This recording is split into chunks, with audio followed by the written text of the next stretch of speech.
11월 5일 수요일 새생명의 아침입니다. 다 함께 기도하겠습니다. 오늘도 귀한 하루를 주님 앞으로 우리를 불러주시니 참으로 감사합니다. 주님의 부르심에 순종하여 나온 이 시간 우리의 마음을 열어주시고 말씀을 통하여 하나님의 더 높고 깊은 뜻을 깨닫게 하여 주옵소서. 오늘 하루도 복음으로 흔들리지 않게 하여 주옵시고 복음의 길 위에 굳게 서게 하여 주옵소서. 감사하옵고 예수 그리스도의 이름으로 기도하옵나이다. 아멘.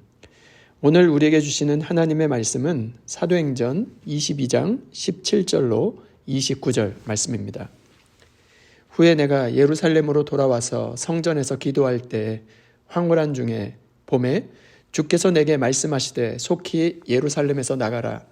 그들은 내가 내게 대하여 증언하는 말을 듣지 아니하리라 하시거늘 내가 말하기를 주님 내가 주를 믿는 사람들을 가두고 또 각 회당에서 때리고 또 주의 증인 스데반이 피를 흘릴 때 내가 곁에 서서 찬성하고 그 죽이는 사람들의 옷을 지킨 줄 그들도 아나이다. 나더러 또 이르시되 떠나가라. 내가 너를 멀리 이방인에게로 보내리라 하셨느니라.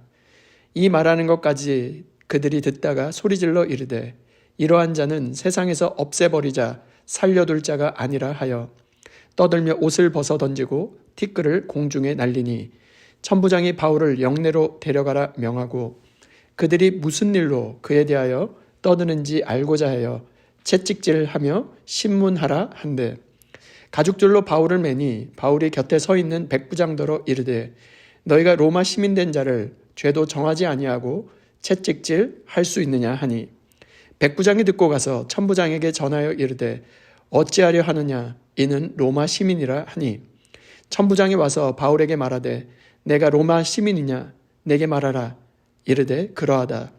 천부장에 대답하되 나는 돈을 많이 들여 이 시민권을 얻었노라. 바울이 이르되 나는 나면서부터라 하니 신문하려던 사람들이 곧 그에게서 물러가고 천부장도 그가 로마 시민인 줄 알고 또 그 결박한 것 때문에 두려워하니라. 아멘. 오늘 이 본문으로 복음의 더 높은 부르심으로 나아가라는 제목으로 하나님의 말씀 나누도록 하겠습니다. 바울의 간증은 예루살렘에서 중단되게 되었습니다. 사람들은 분노하였고 이 사람을 세상에서 없애버리자 외쳤습니다. 그러나 하나님은 그 자리에서 멈추지 않으셨습니다. 사람들은 복음을 거부했지만 하나님은 그 거부한 자리를 부르심의 출발점으로 바꾸어 놓으셨습니다. 복음을 거부하고 오히려 사도 바울을 가두고 때리고 하는 그 자리를 끝으로 삼지 않으셨습니다. 하나님은 바울을 예루살렘에 머물게 하지 않으시고 더 큰 부르심, 바로 로마로 향하는 길로 이끄셨습니다. 오늘 말씀은 우리에게 이렇게 질문합니다. 하나님의 명령이 내 생각과 다를 때 나는 순종할 수 있는가? 복음이 거부당해도 흔들리지 않고 더 높은 부르심으로 나아가기 위해서는 어떻게 하면 좋겠습니까? 오늘 말씀의 첫 번째 교훈은 이것입니다. 복음의 명령에 순종하라는 것입니다. 18절 말씀입니다. 봄에 주께서 내게 말씀하시되 속히 예루살렘에서 나가라. 그들은 내가 내게 대하여 증언하는 말을 듣지 아니하리라 하시거늘. 얼마나 납득하기 어려운 명령입니까? 사도 바울이 들은 하나님의 음성은 무엇이었습니까? 속히 예루살렘에서 나가라. 그는 복음을 위해서 어떻게 해서 여기 예루살렘까지 온 것인데 지금 속히 떠나라니요. 이게 말이 됩니까? 수많은 험난한 고난과 역경을 감수하며 이곳 예루살렘까지 왔는데 하나님은 이제 예루살렘을 떠나라고 명령하십니다. 바울의 마음에는 아마 이런 질문이 있지 않았을까요? 주님, 제가 여기까지 온 이유가 무엇입니까? 이제 시작인데 지금 그것도 속히 떠나라 말씀하시는 이유가 무엇입니까? 그러나 하나님은 말씀하셨습니다. 그들은 내 증거를 믿지 않을 것이다. 그 이유가 무엇이었을까요? 사람들이 바울의 진심을 받아들이지 않을 거라는 것입니다. 19절과 20절 말씀입니다. 내가 말하기를 주님, 내가 주를 믿는 사람들을 가두고 또 각 회당에서 때리고 또 주의 증인 스데반이 피를 흘릴 때 내가 곁에 서서 찬성하고 그 죽이는 사람들의 옷을 지킨 줄 그들도 아나이다. 왜입니까? 과거 바울은 스데반의 죽음을 찬성했던 사람임을 모두가 알고 있었기 때문이죠. 비록 바울은 예수를 믿고 거듭나기는 했지만, 그래서 정작 자신은 자신의 과거를 잊었을지 모르겠지만 과거부터 그를 알고 있었던 유대인들, 그들은 충분히 바울을 의심할만 했을 것입니다. 오늘 우리는 어떻습니까? 누군가를 기억할 때 여전히 과거를 기억하지 않습니까? 하지만 하나님은 바울의 과거가 아니라 복음을 통한 소망의 미래를 내다보고 계십니다. 21절 말씀입니다. 나더러 또 이르시되 떠나가라. 내가 너를 멀리 이방인에게로 보내리라 하셨느니라. 떠나가라. 내가 너를 멀리 이방인에게로 보내리라. 이게 무슨 말일까요? 예루살렘에서의 거부는 하나님의 계획의 실패, 끝이 아니라 더 큰 사명으로의 파송이었던 것입니다. 주 안에 사랑하는 여러분, 우리의 삶에서 고난으로, 환경으로, 반대로 길이 막혀서 좌절하고 낭망하고 계십니까? 우리의 길이 막힌 그 지점에서 하나님의 명령은 실패와 끝이 아니라 복음의 더 높은 부르심으로 인도하시는 시작이 될 것입니다.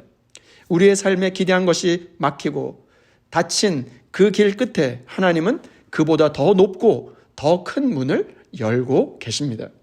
하나님의 명령이 내 계획과 뜻이 다를 때 오늘 우리는 어떻게 반응하고 있습니까?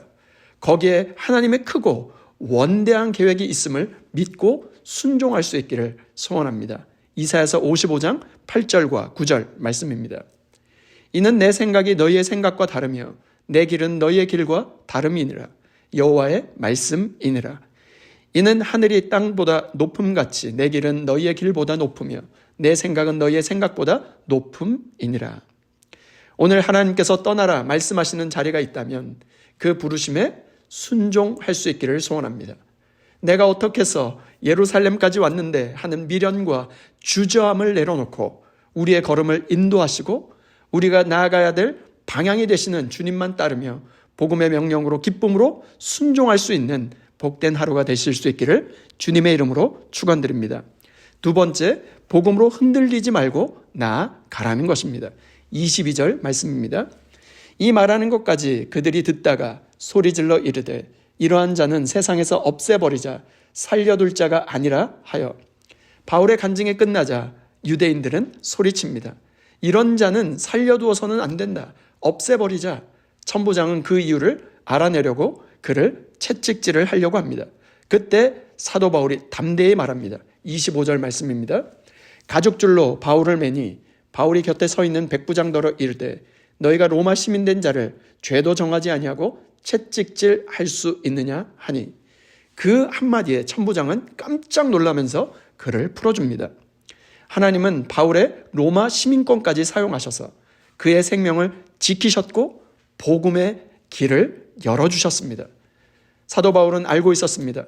자신의 생명과 죽음은 사람의 손에 달린 것이 아니라 오직 하나님의 주권에 있음을 말이죠. 그렇기 때문에 바울은 흔들리지 않았습니다.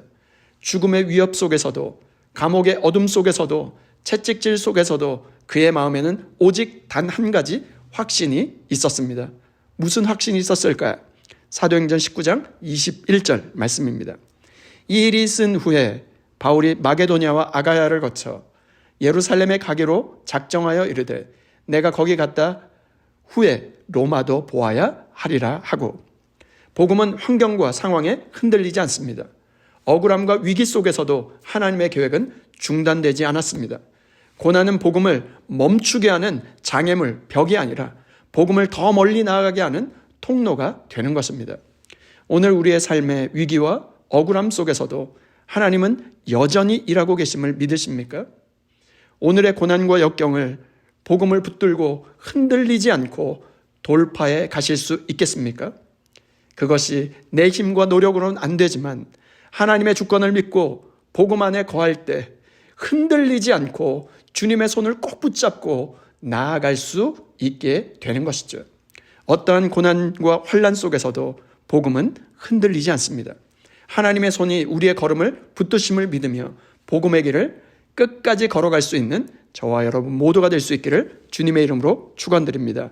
말씀을 마무리합니다. 바울은 거부와 채찍 앞에서도 복음을 멈추지 않았습니다.